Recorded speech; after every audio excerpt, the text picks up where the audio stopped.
pourquoi la mer est bleue? C'est quand même un peu bizarre parce que l'eau est transparente. Mais j'ai la réponse. Tout d'abord, ce n'est pas le reflet du ciel qui rend la mer bleue. En effet, les plans d'eau souterrains montrent la même couleur. De plus, en profondeur, là où la lumière du jour ne pénètre pas, l'eau apparaît encore bleue sous une lampe.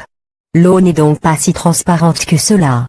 L'eau absorbe le rouge et renvoie le bleu. Ce sont les molécules d'eau les responsables. En effet, le premier constituant de l'eau de mer, c'est bien sûr l'eau. La lumière blanche, qui vient du soleil, est de son côté constituée en réalité donc de longueurs différentes d'onde représentant toutes les couleurs du spectre lumineux.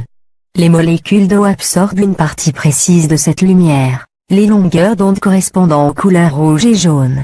Or, quand on soustrait ces composantes à la lumière incidente, il reste essentiellement du bleu. Voilà pourquoi les molécules d'eau renvoient une lumière appauvrie en rouge et jaune, et riche en bleu. Mer bleue, mer verte. Plus le nombre de molécules absorbantes est grand, plus cette couleur est marquée. Ainsi, dans une fine épaisseur, comme un verre d'eau, l'eau est transparente. Mais en plein milieu de l'océan, là où la profondeur est importante, l'eau apparaît bleue marine et opaque. L'océan apparaît également indigo dans les mers tropicales et équatoriales, lorsqu'il y a peu de production biologique.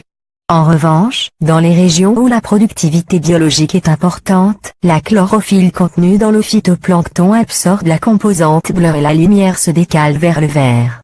Cela explique que les eaux côtières soient en général verdâtres. Enfin, l'eau est bleue en surface. En effet, il fait très sombre au fur et à mesure que l'on s'enfonce en profondeur. Les infrarouges sont absorbés dans le premier mètre. Très peu de lumière atteint les 100 mètres. Au-delà de 1000 mètres, c'est la nuit noire. L'intensité de la lumière envoyée par la Méditerranée. On remarque la faible activité biologique, couleur bleue, en comparaison avec la côte atlantique, couleur jaune-verte. Source: NASA GSFC. Au service de la NASA, la couleur de la mer intéresse beaucoup les océanographes. Depuis 1978, Nabus 7, un satellite de la NASA, scrute la lumière émise par les océans. Un précieux espion pour l'étude de la photosynthèse et donc du cycle du carbone. En effet, ces mesures informent sur la teneur en éléments organiques et autres matériaux en suspension dans les couches de surface.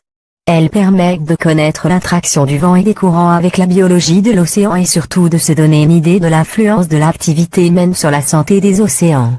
Qui aurait pu croire que l'évidente couleur de la mer aurait tant servi science?